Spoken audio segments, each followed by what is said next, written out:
What would you do if every face around you suddenly wasn't human anymore?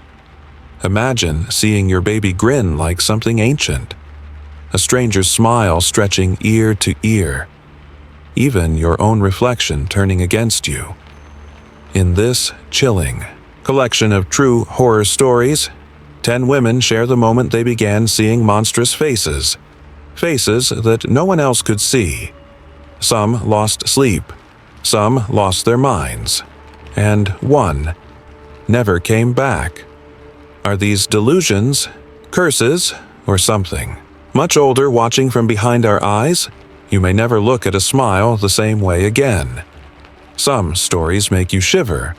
Others make you turn around just to be sure you're alone. But these 10 stories, they make you question what's real, especially when you look someone in the face. This is Woman Sees Monstrous Faces, a haunting journey through the eyes of those who saw what no one else could. In this collection, ordinary women encounter the extraordinary in the most terrifying way, through the people around them. Strangers in the supermarket. A baby's laugh in the middle of the night. Guests at a masquerade who were never really guests at all. It always begins subtly. Just a feeling. A twitch in the corner of someone's mouth. A face that seems off, just for a second. But soon, the truth reveals itself. These are not people. Not anymore. Each story explores a different nightmare, psychological, supernatural, or something far more ancient. And every woman who tells her story shares one thing in common. They saw the monsters. Not in dark corners or haunted houses, but in everyone else's faces. Some escaped. Some surrendered. And some were never meant to survive at all. If you've ever stared too long at someone's expression and felt like something was staring back, this series is for you. Story number 1. The wind howled outside like a dying animal, the kind of sound that gets under your skin and makes your breath catch.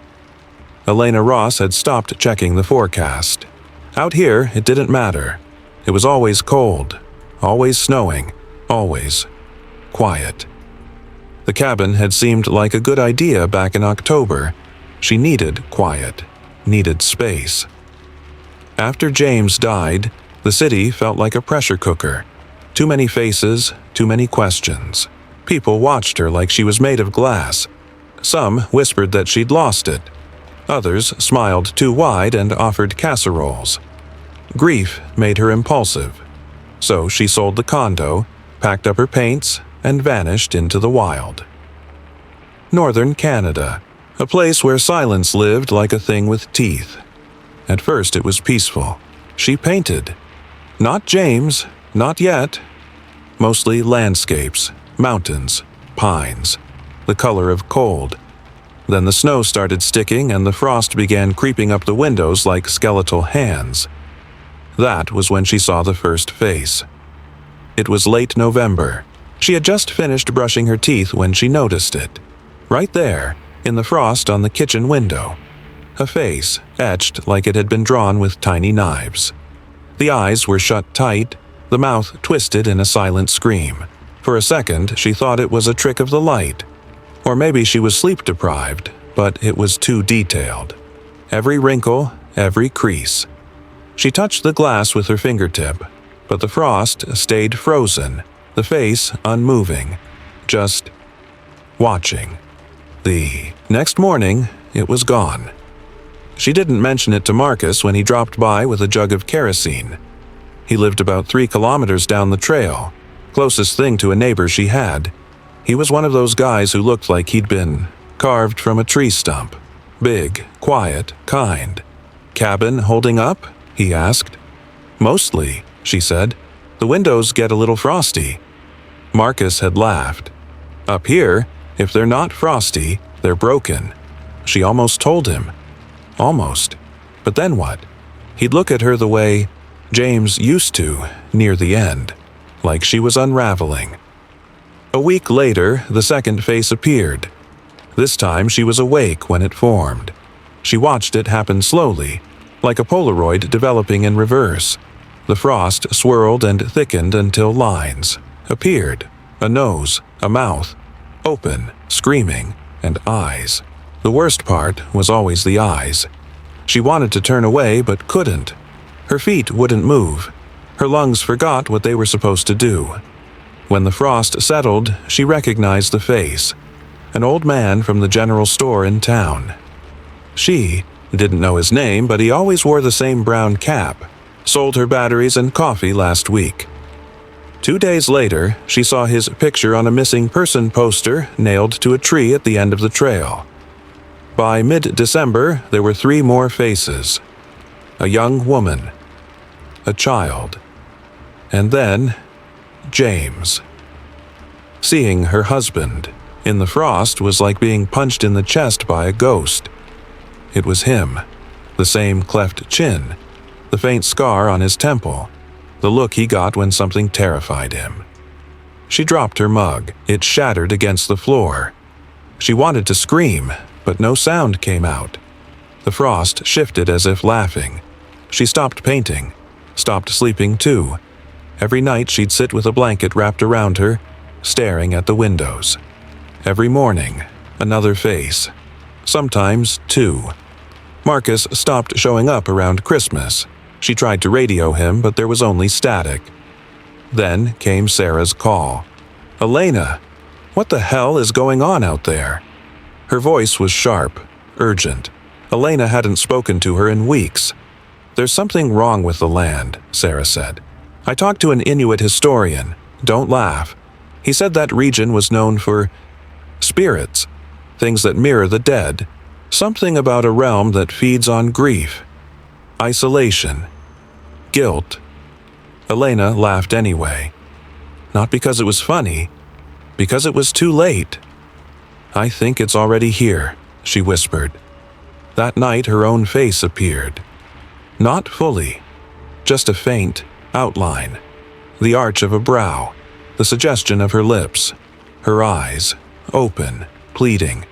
She smashed the window with a fire poker, glass scattering like ice stars. But when she turned around, the same face was forming on the back window. There was no escape. The frost was inside now. She tried to leave the next day, packed a bag, strapped on snowshoes, and headed toward town. Made it maybe 4 kilometers before the storm swallowed the trail. Snow came down in curtains, blinding and endless. She turned, back, teeth chattering. It wasn't just cold. It was watching her, breathing down her neck. The cabin welcomed her like an open grave. By January, the frost covered the inside walls, not just the windows, walls. The entire cabin became a canvas of faces frozen mid-scream. Some she knew, others she didn't. All of them pleading, the frostbound spirit. They weren't just trapped. They were mirrored, reflected from another realm, caught in a loop of horror. And Elena was next. When Sarah arrived in February with a rescue crew, the cabin was quiet, empty. The fire had long gone out. The walls glistened with thick frost, curling inwards like hungry fingers. In the center of the room, one final face had formed, clearer than all the rest. Elena Ross, eyes wide, mouth open, frozen, mid-scream. Story number 2. They delivered it in the rain, a plain wooden crate, no note, no paperwork. Just a museum delivery slip with one word written in shaky cursive, donation. Joanna Miles, head curator of the Whitmore Museum of Cultural History, had seen her fair share of oddities, shrunken heads, mummified cats, even a 13th century executioner's hood. But this was different. Inside the crate was a mirror, 7 feet tall, arched at the top, framed in black wood carved with twisting vines. The glass had a soft, silvery glow even under the dim museum lights.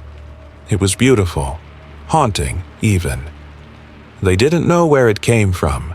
No return address, no sender. Joanna didn't ask questions right away. She should have. The first night, she stayed late cataloging the mirror. It sat in Gallery 5, alone beneath a spotlight. The building was quiet, the kind of quiet that wraps around you too tight. She looked into the mirror, expecting to see her reflection. Instead, she saw something off. She saw Harold. He was walking by behind her, coffee in hand. Except, in the mirror, his face was wrong. Twisted. His skin looked like it was peeling off in sheets. One eye drooped, unnaturally. His mouth was wide and full of jagged teeth, like broken glass. Joanna turned around fast. Harold looked normal. Tired, maybe, but normal. "You okay?" he asked, raising an eyebrow. She forced a smile. "Yeah, just tired." She didn't sleep well that night. The mirror stayed in her mind, playing tricks behind her eyes. She told herself it was just stress. Museum budgets were tight. The new Egyptian exhibit was behind schedule. Maybe she was overworked. But the next night, it happened again. This time it was Detective Lena Gray who came by to ask questions about a robbery nearby. In the mirror, Lena's face was burned, scorched black, lips melted, eyes leaking smoke. Joanna blinked. In real life, Lena was perfectly fine, smiling, even cracking jokes. But the mirror didn't lie. At least, it didn't seem to. That week, Harold punched another staff member over a misplaced key. A quiet intern was caught vandalizing one of the museum pieces. A tour guide quit suddenly, screaming something about shadows watching him from inside the glass. Something was spreading through the museum, like a sickness. Joanna avoided the mirror after hours. But it still called to her. Not in words, in whispers, behind her ears, like wind through a cracked window. Then the letter came. She found it taped to her office door, an envelope. Inside, a note, handwritten. "I knew you'd find it, Joanna. The truth behind the faces. You always needed to see for yourself. Love, Mother." She dropped the letter like it burned her. Lilith Miles. Dead for 20 years. At least that's what the police report said. Joanna had been 17 when her mother disappeared during a fire at a known cult compound.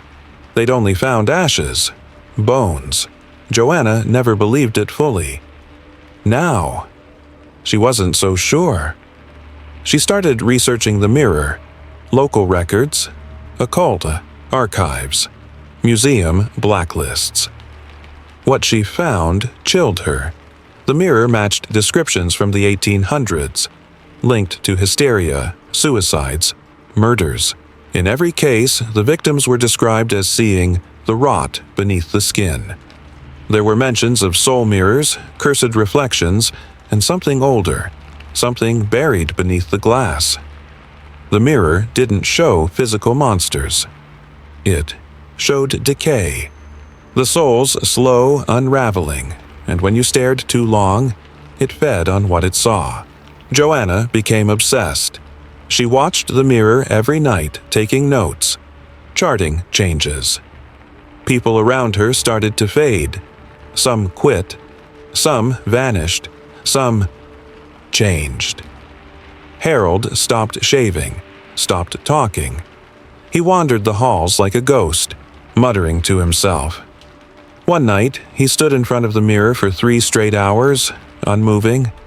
The next morning, he attacked a guard with a broken exhibit shard. They took him away in cuffs. But Joanna knew. He was already gone. She went back. To the note, she called the police, asked to reopen her mother's file. The detective called her back a day later, voice trembling. "There's something strange," she said. "The remains, they weren't conclusive. Your mother's DNA wasn't confirmed, and the name Lilith Miles showed up again in a cult registry. Recently." Joanna's hands started to shake. The donor, it was her. Lilith had found a way to pass the curse on, to awaken something old, something sleeping behind the glass. And Joanna had become the key. The mirror changed after that. It didn't show other people anymore. It only showed her. Her face at first, then slowly. The changes. Skin cracking, teeth sharpening, eyes turning black at the edges. A slow transformation, like watching meat rot and fast forward. She couldn't look away. Even when she screamed, her reflection just smiled. She smashed it the next night, took a fire axe from the emergency box and drove it through the mirror with a scream that shook the gallery walls. The glass exploded into 1,000 shards. She fell to her knees, shaking, bleeding from her palms. It was over, or so she thought. The next morning, she walked past a display case and stopped cold. The glass rippled. Her reflection stared back at her, but it wasn't her. The monster was still there, watching, grinning. Story number 3. Vera Langdon signed the lease with shaking hands. The apartment smelled like old dust and something sour, but she didn't care. She didn't care that the building looked like it hadn't been cleaned since the 70s. She didn't care that the hallway lights flickered like dying stars or that the elevator sounded like it wanted to scream. All she cared about was that it was cheap and far away from him. Breakups make you do stupid things, like packing your life into 5 cardboard boxes and running toward the first place that doesn't ask too many questions. Apartment 3B was hers now. The rent was low, the neighbors were quiet, and the walls were strange. The first night, she barely slept. She kept hearing scratching, soft at first like mice, but then it turned rhythmic, like someone knocking. Tap, tap, pause, tap, tap, tap. At 2:13 a.m., her bedroom wall let out a groan. Not from the pipes, it sounded wet, like a throat trying to clear itself. Vera sat up, heart thudding. She put her ear to the wallpaper and heard it. A whisper, just one word. Vera. She laughed it off the next morning. Told herself it was just nerves, a creaky old building. Maybe a neighbor had the TV on. Maybe she was overtired. She'd been overtired for years. But the next night, the whispers came again. This time, she saw them. The faces. At first, they looked like water bubbles forming beneath the wallpaper, soft, round swellings pressing outward. But then they grew clearer. Noses, eyelids, gaping mouths, dozens of them. The wallpaper bulged in slow, heaving motions, like the building itself was trying to breathe. And they whispered her name again and again. Vera. Let us out. She ran into the hallway, heart thudding so loud she couldn't hear her own. Screams. That's when she met Mrs. Delancey. The landlady was standing in the hall like she'd been waiting for her. A little woman with white hair and curlers, wearing a pink robe and slippers like she'd stepped out of a different century. "Don't touch the walls, dear," she said softly. "It only makes them hungry." And she turned, unlocked her door, and went back inside. Vera tried to move. Out the next day. Tried. But something always got in the way. Her car wouldn't start. Her phone refused to load moving apps. Emails wouldn't send. Even the building's front door seemed to stick when she tried to leave. Only when she tried to leave. It was like the place wanted her to stay. That's when she found Nico, a guy, with a YouTube channel about haunted buildings, weird history, and true crime. She messaged him in desperation, not thinking he'd even reply, but he did. Immediately. "Oh man," he said during their video chat. "You're in the Marrow building?" He leaned closer to his camera. "You need to get out of there. Now." He sent her links, newspaper clippings, scans of old records. The building used to be a private psychiatric facility, back when things were less regulated. The head doctor had been famous for experimental treatments. His name? Dr. Langdon. Vera stared at her screen, the chill crawling down her spine. "Same last name," she muttered. Nico nodded. Your great-grandfather, probably. There were rumors. People went missing. Patients, staff. But no bodies were ever found. Until he sent her one final scan. A blueprint of the building from long ago. Inside the walls, literal voids. Hidden chambers, soundproof, no way out, buried alive. That night, Vera couldn't sleep. She sat in front of her bedroom wall, watching it breathe. The faces came again. Closer, clearer, mouths wide in agony. One of them whispered, "You owe us." She broke. She tore off the wallpaper with her bare hands, fingers bleeding, nails snapping. Underneath wasn't brick or plaster. It was flesh. Cold, dead skin stretched over bone. Screaming mouths sealed beneath it. Hands reaching forward but never quite breaking through. One pair of eyes locked onto hers. They were hers.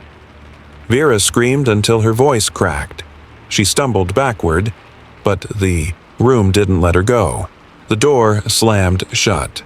The lights flickered and went dark. The walls began to pulse. And then came the final whisper. Time to make room. She vanished that night. No goodbye note. No signs of a struggle. Just her half-packed boxes and a wall that felt thicker. Nico tried to follow up, but Mrs. Delancey wouldn't answer the door. The building superintendent claimed 3B had been vacant for years. But a month later, a new tenant moved in. She noticed the wallpaper in the hallway was bubbling. Something beneath the surface. One night, as she passed it, she saw a face in the wall and a woman. Wide eyes, silent scream, and just before it faded, the face whispered, "Run." Story number 4. Grace Niven had never seen light. She knew what it was, a concept, a feeling on the skin when the sun touched her face, but she'd never seen colors or shadows or clouds. Her world had always been sound and smell and touch. Until Dr. Keller promised her something different. "It's more than sight," he said, his voice smooth like silk pulled too tight. "This implant will open your eyes, really open them." She should have asked more questions. But when you've been in the dark your whole life and someone offers light, you say yes. The surgery took 3 hours. She woke up in a hospital room smelling like bleach and fear. Everything felt too loud, even the silence. Then she opened her eyes. It wasn't immediate. Her vision came in pieces. Blurry shapes, outlines, pulses of color that didn't make sense. And faces. Smiling faces. Dozens of them, floating in the corners of the ceiling and walls. Grinning too wide, teeth like broken piano keys, eyes like dried ink. They didn't belong to anyone in the room. They didn't move until she blinked. Then they twitched. Hallucinations, Dr. Keller said when she told him. Your brain's adapting. It happens. But his smile didn't reach his eyes. And when she left the hospital, the faces followed. In alleyways, behind curtains, in the dark corner of her bedroom, always grinning, always waiting. Grace tried to be strong. She reminded herself it was probably just her brain adjusting. Maybe some glitch in the implant. A harmless side effect. But the faces weren't harmless. They whispered. They waited until she was alone, until the lights were off, until her brother Jonas was asleep down the hall. Then they'd speak. Long, slow words that echoed behind her teeth. You're not alone anymore. We chose you. Let us in. She screamed once. Jonas came running. But when he turned on the light, the faces vanished. They always hid from the light. They lived in the dark. She met Lacey at a follow-up appointment. Another implant patient. Lacey didn't say much, but her eyes looked wrong. Like they were too deep. Like something inside her was peeking out. They sat together in the waiting room, pretending not to hear the faint buzzing that echoed from the hallway. I see them too, Lacey whispered. Grace's blood went cold. Lacey leaned closer. They're not ghosts. They're not people. They're watching. 2 weeks later, Lacey disappeared. No calls, no trace.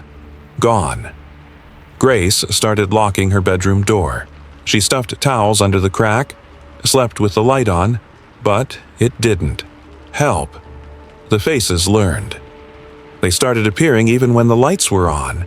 Just for a second, a flicker, a reflection in her mirror, a ripple in the corner of her eye, and the whispers got louder.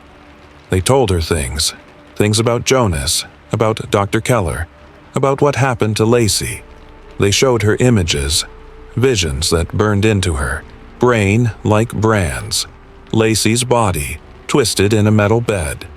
Jonas, screaming her name from the other side of a wall she couldn't reach, and Dr. Keller, smiling, but not with his own smile, with theirs.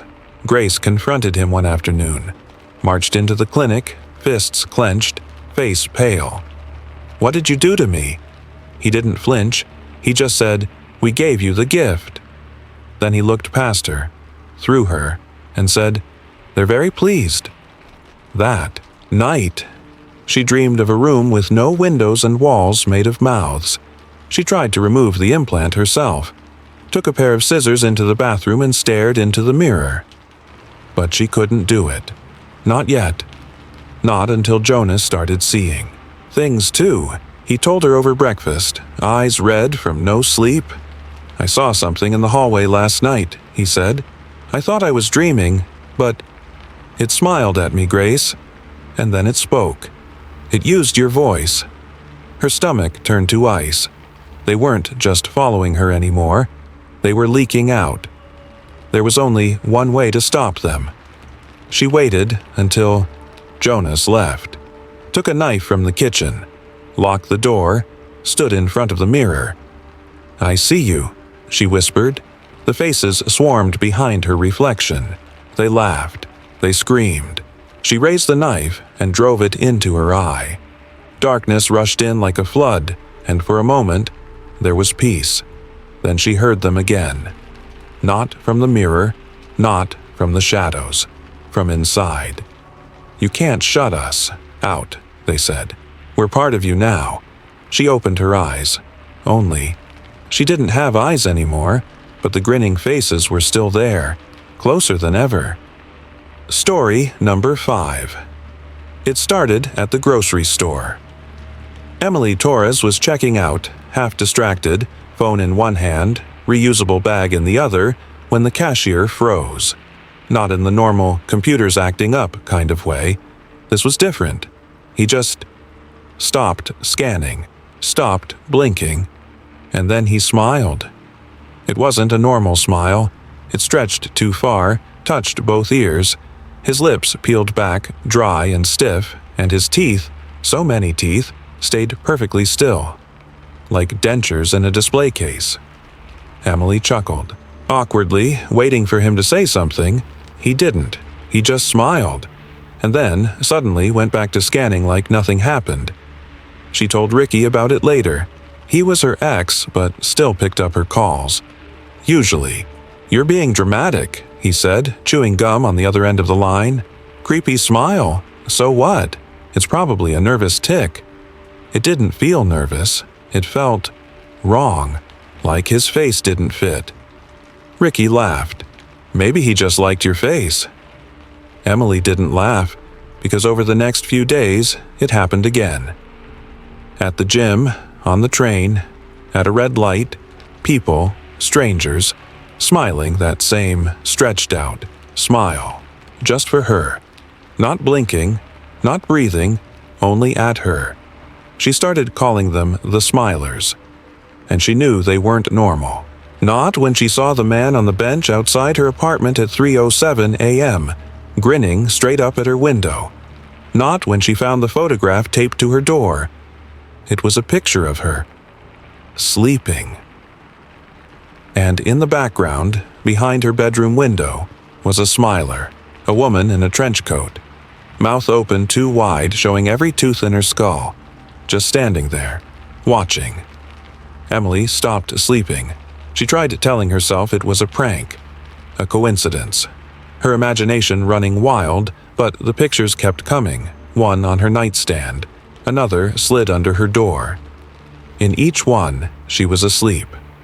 In each one, a smiler was closer. She started digging. Research, old articles, conspiracy forums. That's how she found Priya, a folklore grad student with a podcast about nightmares and demons. Priya took one look at the pictures and went pale. "This isn't just a haunting," she whispered. "This is ancient. It's a kind of attention curse. These things, they follow people who make a deal in a dream. When they come back to collect, they smile first. It's the only face they remember how to wear." Emily blinked. "A deal? You don't remember?" She didn't. But that night, she dreamed. She was 8 years old again, alone in her childhood backyard, sitting on the grass in her pajamas.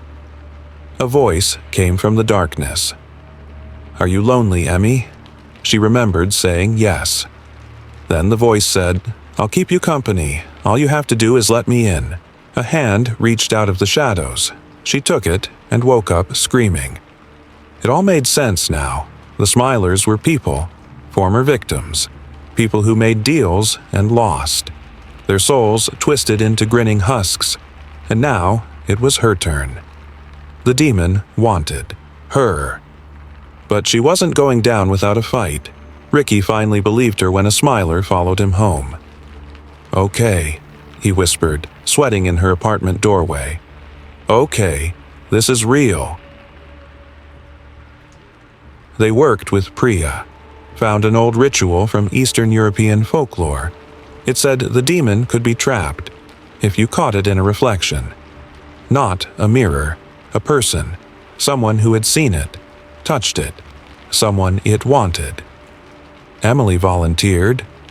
They prepared everything. Salt, candles, a silver bowl filled with water. The Smilers gathered outside her building, lining the street like statues. That night, Emily fell asleep in the center of the circle and dreamed again.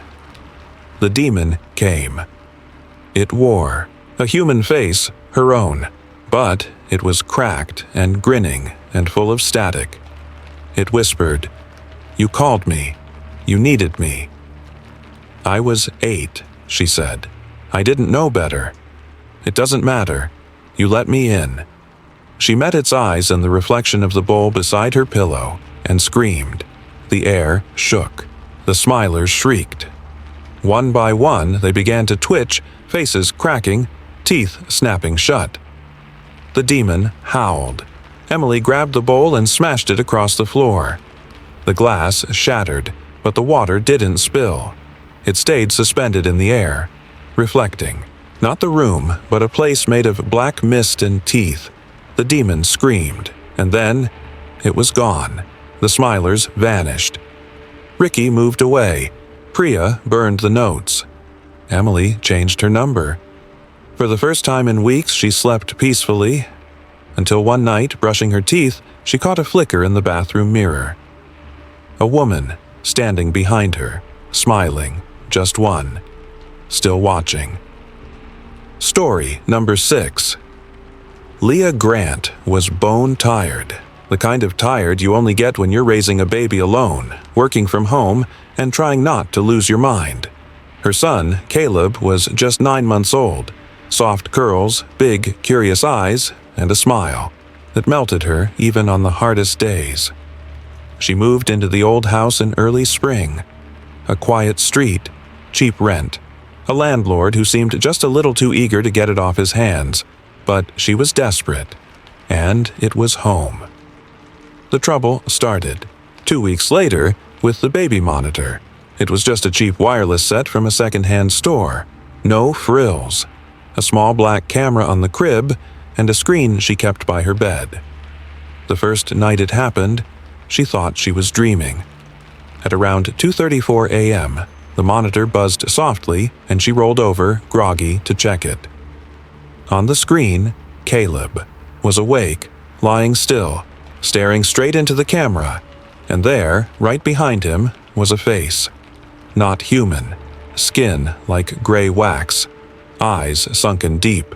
Mouth too wide, lips peeled back in a twisted smile. It just stood there. No movement, just watching. Leah jumped out of bed, heart in her throat. She threw open the nursery door. No one was there. Caleb giggled softly, looking past her shoulder. Next morning, she told herself it was a glitch. The camera caught a shadow or something reflected. Dust on the lens. She even reset the monitor. But that night, it came back. A different face this time. Pale, stretched, long black hair dangling, like wet ropes. The eyes were too big, too dark, and they didn't blink. Leah rushed in again. Nothing. The air felt colder, though. She noticed that. And Caleb was smiling again. Wide. Too wide. She stopped sleeping, watched the monitor obsessively. Some nights the faces wouldn't appear at all. Other times, they multiplied. 2, 3. Once, she counted 5 different faces pressed up against the crib bars. All silent, all watching him. She told her brother, Terry. He rolled his eyes. "You sure it's not some kind of postpartum hallucination?" "I'm not hallucinating," she snapped. "There are faces on the monitor, and Caleb, he sees them. He smiles at them." Terry sighed. "You need rest." She wanted to believe him, but then Caleb started talking. Not baby babble, not mama or dada. Full sentences. In his sleep. One night she heard him whisper through the monitor, "Don't worry, Leah, they just want to come back." Her skin went cold. She ran to the room and grabbed him. He was still asleep, but his mouth kept moving. His voice wasn't his. It was too deep, too calm, like an adult trying to pretend to be a baby. That's when she called Father Dunn. He used to lead a nearby parish. Got defrocked a few years back for being too radical. But she'd heard whispers that he knew things. Dark things. He came to the house, eyes tired, hands shaking slightly as he stepped into the nursery. "You've brought Caleb into a place that remembers," he said. "What does that mean?" Leah asked. He pointed to the walls.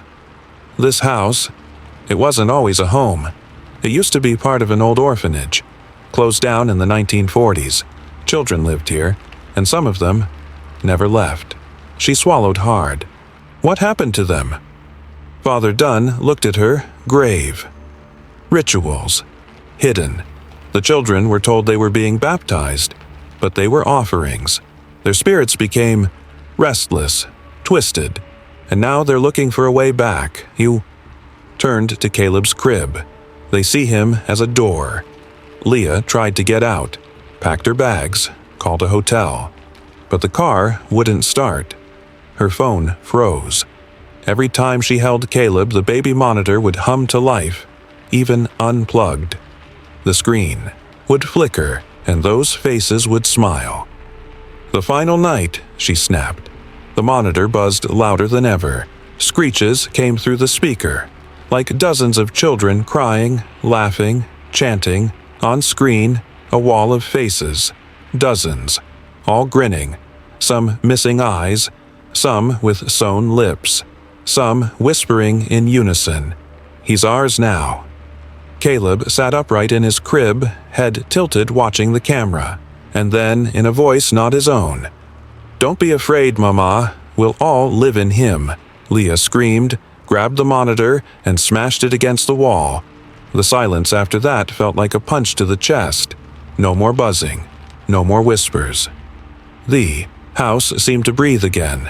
Caleb blinked up at her, confused, then yawned, normal as ever, and curled into her chest. Years passed. They moved. New town, new house. No monitors. Everything seemed fine. Until Caleb turned 6. One rainy afternoon, Leah found him in the living room, sitting with his sketch pad. He looked up, smiling. "Look what I drew, Mom." She froze. On the page were faces, dozens. Grinning, exactly the way she remembered. Story number 7. Sasha Bloom didn't come to Tokyo looking for ghosts. She came to escape. A broken engagement. A life that felt stuck.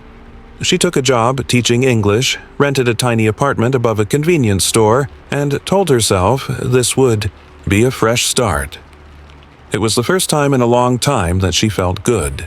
Busy streets, neon signs, polite nods, warm ramen. She liked the rhythm of it all. A place where no one knew her name, but everyone smiled just enough to feel safe. At first, the first time it happened was at a crosswalk. Late afternoon. Streets, packed with suits and umbrellas. She was waiting for the light to change when she saw the man across from her. Tall, in a business coat, no face, no eyes, no mouth, just smooth skin where features should be. She blinked hard, and the face was back. Normal, expressionless, checking his phone. She told herself it was a trick of the light, but it wasn't the last time. They started appearing everywhere. On the train, in the supermarket, even in her classroom. People with no faces, blank and silent, flickering in and out like broken reflections, and always before midnight. At first, it was just one or two, but then there were more. A crowd of them pressed shoulder to shoulder on the train, heads turning toward her, watching without eyes. She tried to ignore it, until Keiko vanished. Keiko was her brightest student, sharp, always asking questions, always laughing. One afternoon, right in the middle of class, Keiko stood up, walked to the window, and vanished. No one else reacted. Sasha turned, breath caught. "Did you see that?" The rest of the class stared back at her, confused. Their faces looked wrong, like masks waiting to slip. She brought it up with Mr. Ito, her landlord, a quiet man who wore slippers in the hallway and brewed tea that smelled like firewood. "You see them now?" he asked softly, pouring her a cup. "The people with no faces?" He nodded. "They're called the borrowed ones. Spirits. Shadows. They were locked away long ago by a woman with Western blood. A foreigner. She saw what others refused to." Sasha stared at him. "You mean someone like me?" "She wore a blindfold," he said. "Said it was the only way to keep them out. You're her blood, aren't you?" Her hands trembled. She thought of the old family stories. How her great-grandmother had lived in Japan during the war. How she'd returned home. Changed. That night, Sasha stayed up. At midnight, she looked into the mirror and watched her apartment change. The walls pulsed like breathing skin. Her furniture melted into the floor, and outside the window, on the streets, the faceless ones were transforming, not into people, into things. Their skin peeled back, revealing rows of eyes like insect nests. Mouths opened sideways, filled with black teeth. Some crawled on all fours. Some floated just above the ground. But all of them had one thing in common. They were looking for her, and now she could see them for what they really were. They came for her the next night, not all at once. Slowly. A knock on the door, a whisper in the wall. They didn't need to hurt her, not at first. They only needed her to look, to see them. Because that's how they lived. That's how they fed. Without an audience, they faded. But with her, they had fuel. Sasha found her great-grandmother's diary, buried deep in a trunk she'd never opened before, full of strange drawings, warnings. If you see them once, they will always find you. If you see them again, they will never leave. But if you look away, they starve. The last page was a single sentence. Blindness is salvation. So she stopped looking. She tore the curtains down, covered her mirrors, found an old black scarf and wrapped it around her eyes, and waited. The voices still came. They begged, pleaded, scratched the walls. Some laughed like children. Some sobbed like dying animals. But she didn't look. She never looked. Eventually, they faded. The apartment was still, quiet again. She taught classes through recordings, ate with her eyes closed, took showers in the dark mister. Ito brought her groceries. "They're gone now," he said. "You starved them." She nodded, smiled weakly behind the blindfold. Weeks passed. One morning she dared to unwrap the scarf, just for a moment. She stood in front of the mirror, hands trembling. Nothing unusual, no monsters, no faces, just her. She took a breath of relief, and then her reflection smiled. She didn't. Story number 8. The first thing Rachel Porter remembered was the ceiling. White. Cracked. A single brown stain shaped like a teardrop. She blinked at it for hours before she even asked who she was.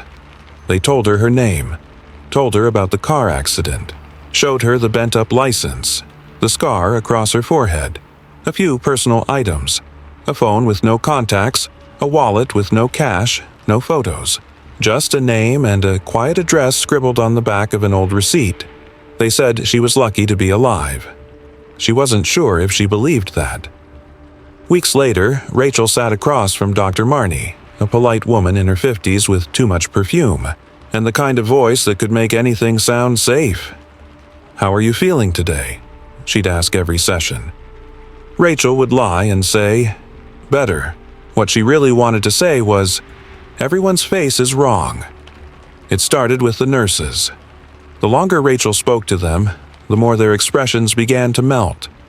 Smiles sagged, noses faded, eyes shrank into black holes.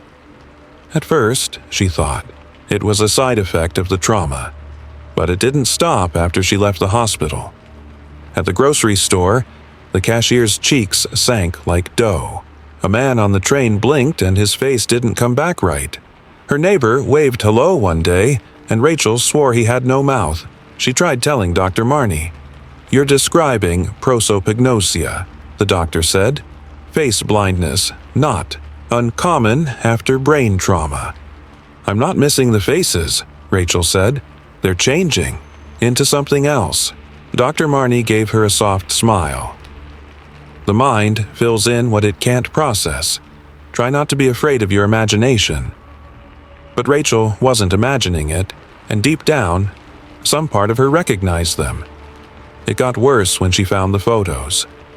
She was going through a box in the attic of the small rental house they'd said was hers.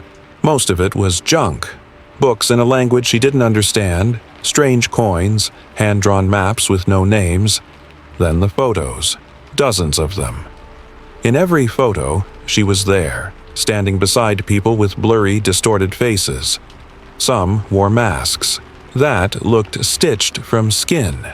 Some had no faces at all, just shadows where features should have been, and Rachel was smiling. That night, she had the dream. She stood in a circle of figures cloaked in black, holding candles that dripped onto bare feet. A chant echoed, low and thick, in a language that tasted like ash. In the center of the circle, something huge stirred beneath a sheet of red silk. It breathed once, and the walls of the dream shivered. And in the dream, Rachel raised a knife. She woke up screaming. Her hands hurt. When she turned on the light, she found them covered in dirt. A week later, Eli found her.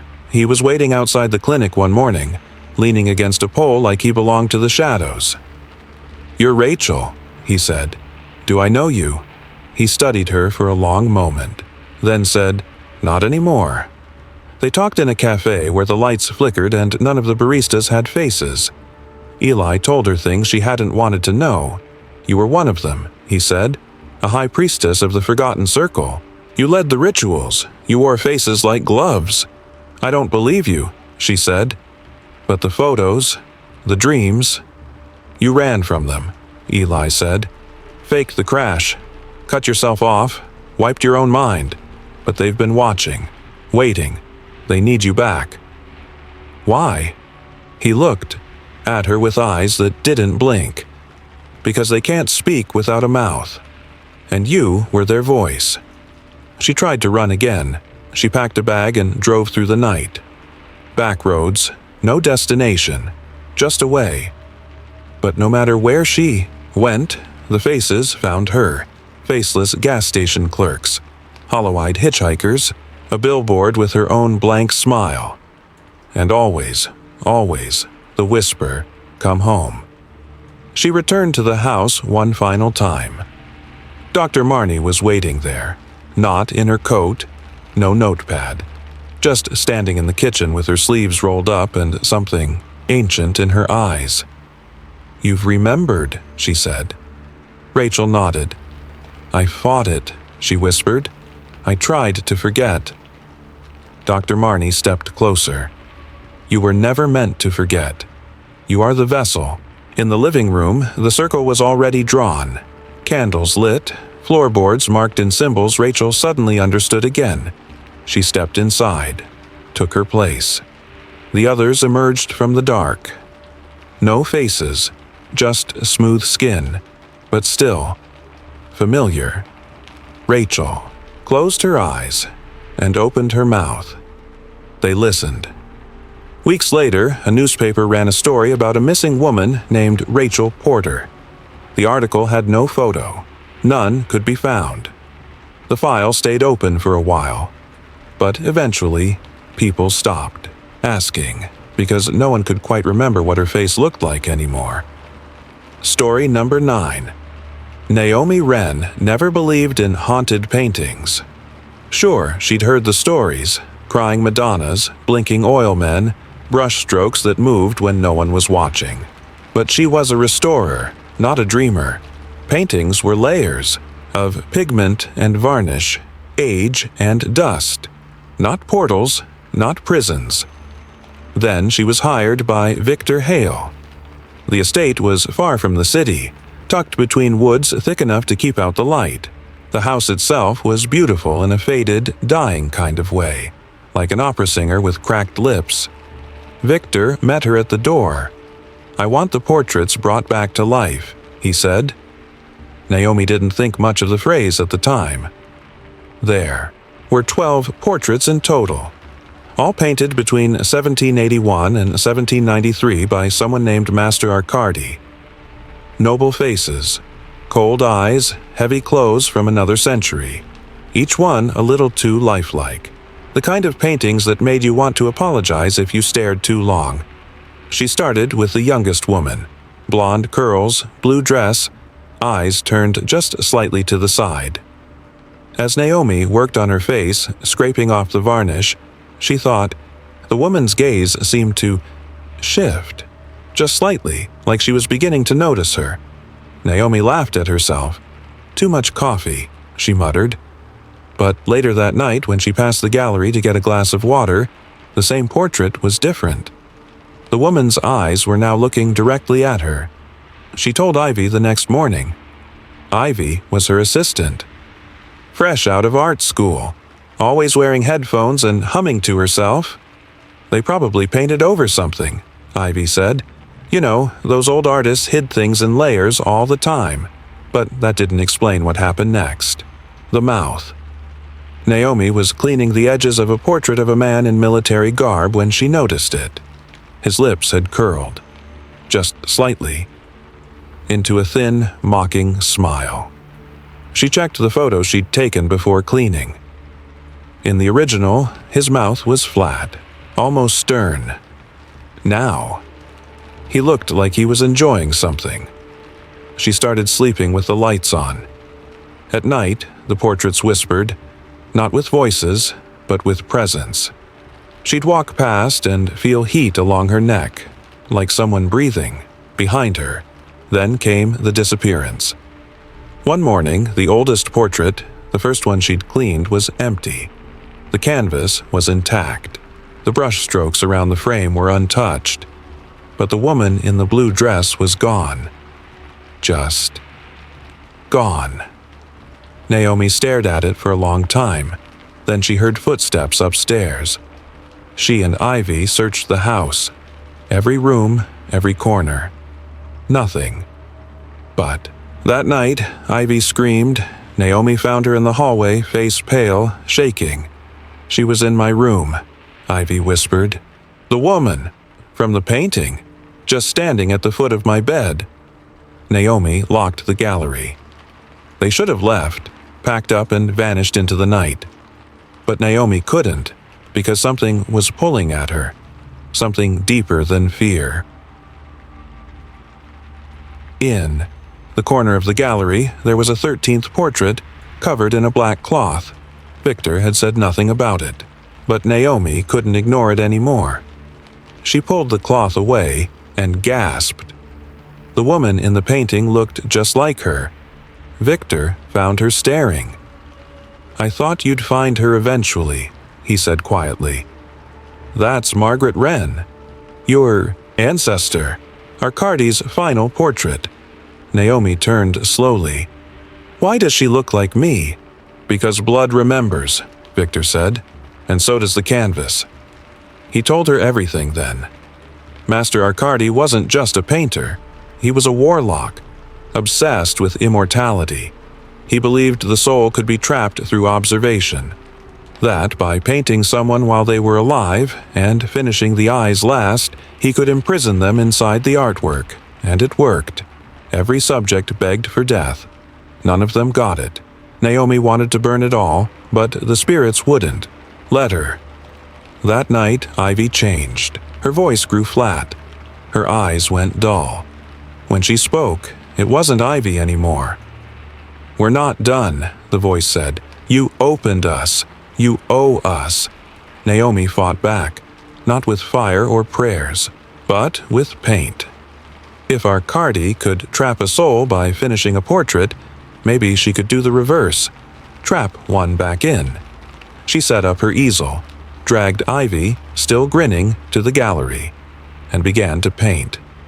She worked for hours, blood on her hands, tears in her eyes. She didn't sleep, didn't blink. She painted the face of the spirit wearing Ivy's skin, every twisted detail, every crack in its stolen smile, and when she finished the eyes, the spirit screamed. Ivy collapsed. The portrait lit up in her mind, glowing from the inside. The thing was trapped. But Naomi wasn't done. One painting remained. Her ancestor. She stepped in front of the easel one last time and picked up the brush. Victor found her the next morning. Naomi was gone.